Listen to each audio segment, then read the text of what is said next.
Kansas Governor Laura Kelly delivered her State of the State address Wednesday night, and Kelly's seventh address as governor listed key achievements during her time in office. That includes economic development, balanced state budgets, and fully funded public education. Governor Kelly also spoke to what she wants to accomplish in her final 2 years in office, and that includes state funding to pay for school lunches for low-income students, additional action on water, and Medicaid expansion. However, the Democratic governor could face obstacles to achieving some of her goals as Kansas legislators start the 2025 session with a stronger Republican supermajority.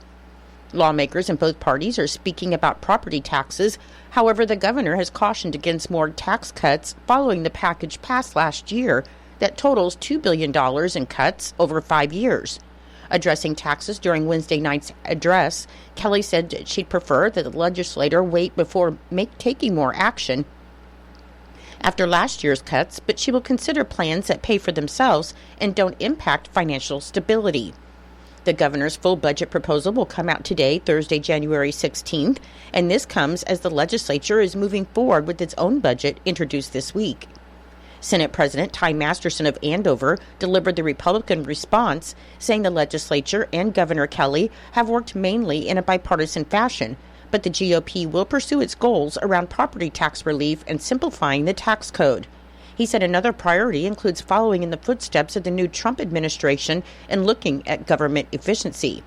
Masterson also talked about continuing efforts around limiting foreign land ownership, abortion, and transgender issues. A Hayes man was arrested in Russell on multiple domestic violence charges after an alleged disturbance involving his wife. Deputy Hayes Police Chief Brian Dawson reported that 52-year-old Douglas Leon Ray Abel, who has a criminal history, allegedly choked and shoved his wife on January 11th. Dawson said Abel's wife managed to escape and report the incident from a different location in Hayes on January 12th. Abel was located and arrested by authorities later that day in Russell, and he was transported and booked into the Ellis County Jail on alleged aggravated sexual battery, aggravated domestic battery, and criminal threat.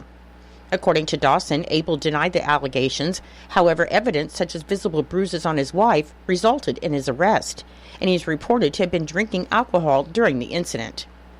If you are a victim of domestic violence, you can walk into an Options office at 2716 Plaza in Hayes or 1480 West 4th in Colby. You can call Options 24-hour helpline at 1-800-794-4624 or text HOPE to the number 847-411. The Options website, help4abuse.org, offers a live chat option or video conference with an advocate, and the website has a safe escape button that allows you to close out of the website and erase your cookies quickly, so anyone on the computer after you cannot see that you have been on the website. Options also has a free app for Android and Apple devices called My Mobile Options. Information about the 2025 Kansas legislature and legislative session is only an email, online chat, or phone call away on the legislative hotline for Kansas at 1-800-432-3924. Kansas's legislative hotline is a trustworthy resource for state residents with questions about the Kansas legislature, and it is staffed by professional reference and research librarians. Kansans are encouraged to call the legislative hotline to learn who their legislators are and to access their legislative contact information, check the status and history of bills, understand the legislative process, locate historical information, and other inquiries related to Kansas government. State librarian Ray Walling said it's critical for Kansans to have access to accurate and timely information about state government and issues that matter to them most. And by using the legislative hotline, Kansans can be assured they will get the information they need from a trusted source, trained librarians from their state library. Kansas residents can connect with the legislative hotline by phone at 1-800-432-3924, by online chat at library.ks.gov/chat, and by email at infodesk@ks.gov. Live assistance is available Monday through Friday from 8 a.m. to 5 p.m., and messages left by voicemail or email are promptly returned on the next business day. Additionally, Kansans can engage in real-time conversations with librarians through the Ask a Librarian service at library.ks.gov/chat. In Nebraska news, a Grand Island couple have been arrested after police say the man sexually assaulted multiple people at his business. Grand Island police reported that officers arrested Terry Rawlings on Friday and Flora Gonzalez Rawlings on Saturday after an investigation was started when a woman told an officer about multiple sexual assaults. According to police, 4 victims eventually provided information on assaults dating back to July 2023. A news release said an officer was talking with a victim during an unrelated incident, and Rawlings came up behind her and purposefully touched her inappropriately. Later, multiple other women made reports about being sexually assaulted, and officers were also told that one victim was just 11 years old and had reported being touched sexually at Rawlings' business, TA Latino Check Cashing. Rawlings is charged with 4 counts of third-degree sexual assault, 2 counts of sexual assault of a child, and child abuse.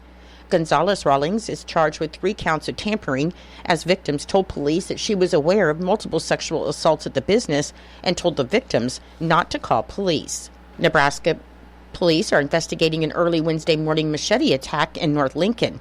At around 4:30 a.m. on Wednesday, officers were sent to the area of North 27th and W Streets in North Lincoln on a report of an assault and robbery. The Lincoln Police Department reported that a man had borrowed a vehicle from an acquaintance and was meeting to return it to him. And when he got out of the van, a man pulled out a rusty machete and swung it at the victim. The victim's left elbow was cut, and the assailant also sprayed the victim's face with a can of mace or something similar. He was taken to the hospital to be treated for the cut on his arm. The attacker has been described as a man in his 50s wearing a sweater and pants, driving a red Chevy van.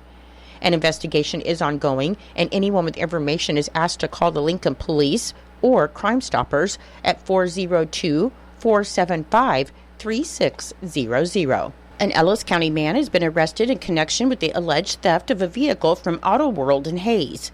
Deputy Hayes Police Chief Brian Dawson reported that surveillance footage from the dealership located at 722 East 8th Street showed a suspect stealing a black and gold 2011 Dodge Ram pickup in July of 2024, valued at $19,495. Dawson said a tip from January 3rd led to the arrest of 19-year-old Jaden Drayvon Sellers, alleged to be the person identified in the surveillance footage. According to Dawson, Sellers refused to answer during questioning and was booked into the Ellis County Jail on January 8th for alleged felony property theft. The Kansas Department of Transportation has announced approved bids for state highway construction and maintenance projects. The letting took place December 18, 2024 in Topeka, and some of the bids may include multiple projects that have been bundled based on proximity and type of work. Projects in Northwest District 3 include, in Cheyenne County, US 36 Bridge Number 12 over the Republican River, located 0.37 miles east of the US 36 K27 West Junction, for a bridge repair. In Norton County, K9 from the US 283 K9 East Junction east to the Phillips-Norton County line, a milling and overlay of 12.7 miles.